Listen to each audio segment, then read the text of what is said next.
Good morning, friends. Today we are going to see individual bones. The facial bones we are going to discuss now.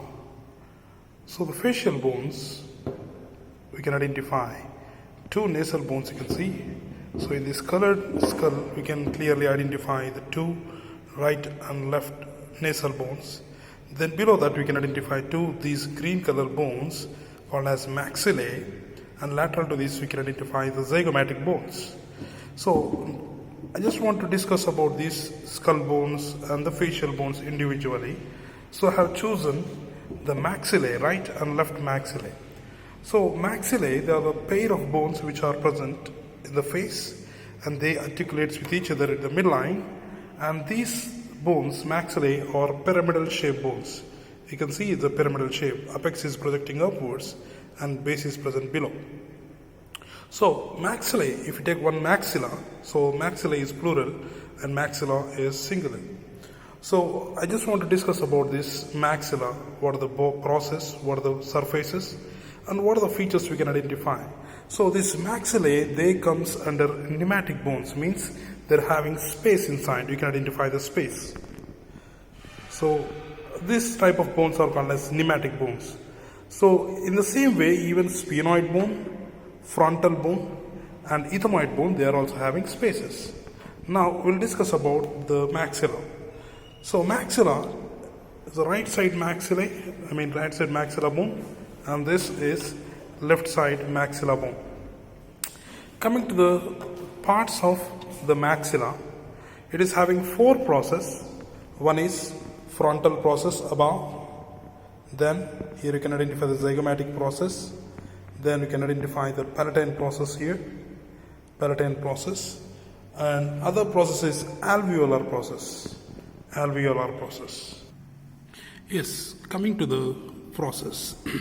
So now we have seen the process. One is frontal process. I have shown you on individual bone here, but now I will show you in the skull.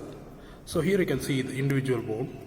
This maxillae, right side maxillae, the process which is extending upwards, the apex part, which we can see the frontal process, and laterally we can see the zygomatic process, and inferiorly we can identify alveolar process, and posteriorly, yes, here you can see the palatine process. Palatine process. So this is how four processes are present. Four processes are present in individual maxilla. Then coming to the surfaces of maxilla, there are four surfaces are there, as you can see clearly in these two skulls. One is colored and uncolored. You can see the anterior surface here. Then comes the posterior surface, which is present behind the posterior surface. Anterior surface here, posterior surface. Then this surface is called as oral surface, or you can identify oral surface. And then here you can see another surface is called as orbital surface. Orbital surface. So which is forming the floor of orbit. Orbital surface. Another surface we can identify inside the nasal cavity. This is called as nasal surface.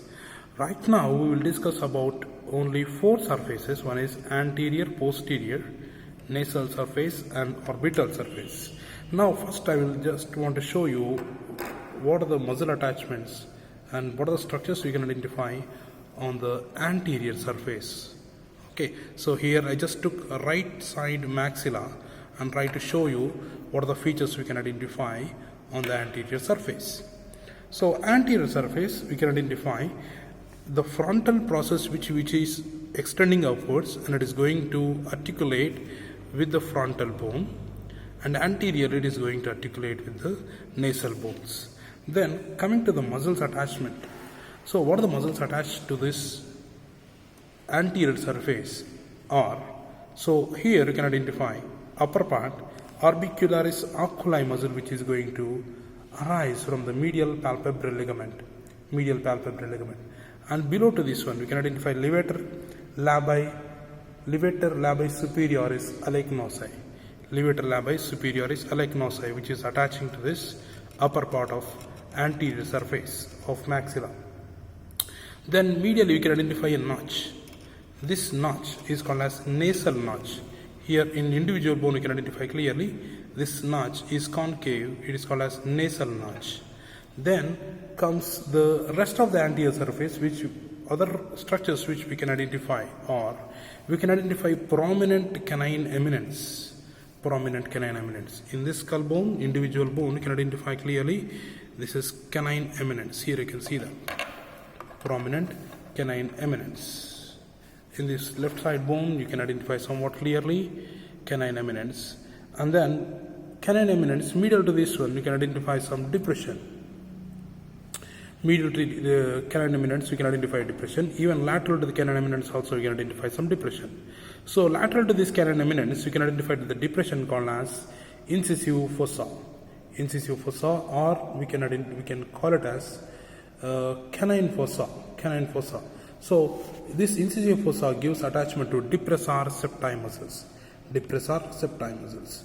Okay, so medial to this canine eminence, medial to the canine eminence, which is giving origin to the depressor septi, then alar part of nasalis muscle, then upper part it is giving attachment to transverse part of nasalis muscle, whereas the lateral part which is giving origin to levator labii superioris, and below that one which is giving origin to levator angularis.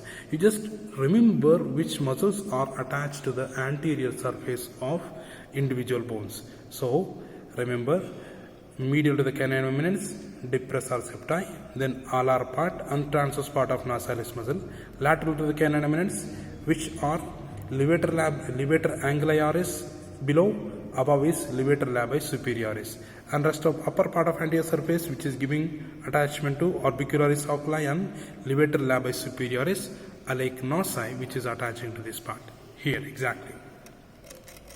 Okay, so that is about the anterior surface of the maxilla, anterior surface of the maxilla. Now we are going to discuss about posterior surface. So now we have seen the anterior surface earlier. Now we are going to see the posterior surface. So this posterior surface, which is forming the anterior boundary of infratemporal fossa and pterygopalatine fossa. Here you can identify some depression right here. So this depression is called as pterygopalatine fossa. You just want to see clearly. Yes, here you can see that. Yes, this part. So the posterior surface of maxilla is forming the anterior boundary of infratemporal fossa and anterior boundary of pterygopalatine fossa, and it is separated by the anterior surface, separated from the anterior surface by a ridge. You can identify a ridge. So in individual bone you can identify somewhat clearly. Yes, here you can see the anterior surface, and here you can see the posterior surface. So between anterior surface and the posterior surface, you can identify a small ridge. You can see this ridge here. So this ridge, which is extending down, upwards and downwards, and it is reaching to the lower border of zygomatic arch. So entire this part is posterior surface, and here is anterior surface. So we can identify some foramina here, right? Yes. So this foramina, which is present on the posterior surface, this foramina passes posterior superior alveolar vessels. You can see clearly. Yes, posterior surface you can identify a foramina which is passing posterior superior alveolar vessels and nerves.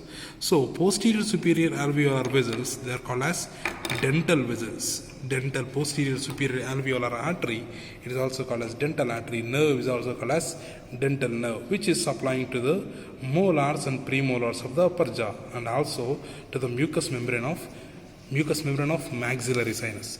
Okay, so that is about the posterior superior alveolar foramen.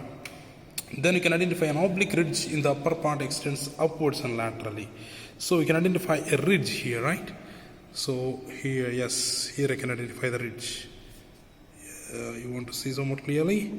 Yes, here you can see a ridge which is present, which is extending upwards and laterally. This ridge, it is passing the maxillary nerve, rests in it. Maxillary nerve rests in it.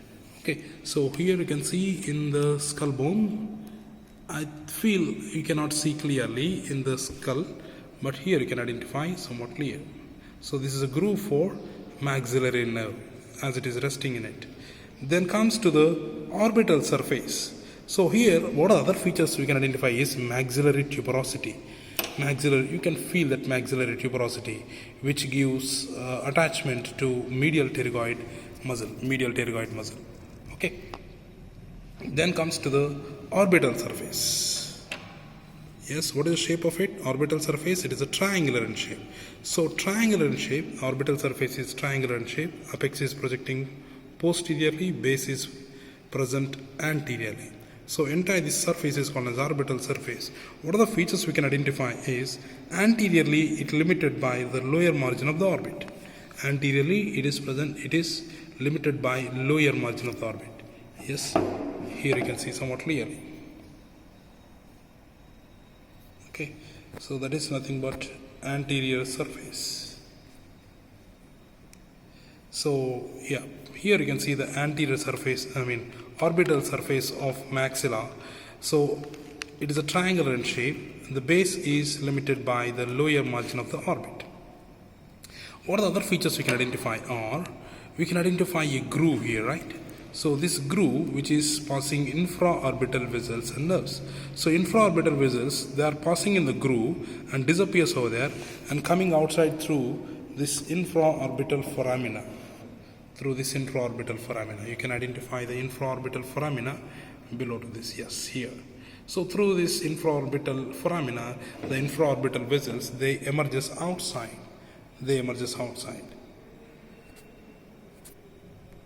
And then, what are the other things we can identify?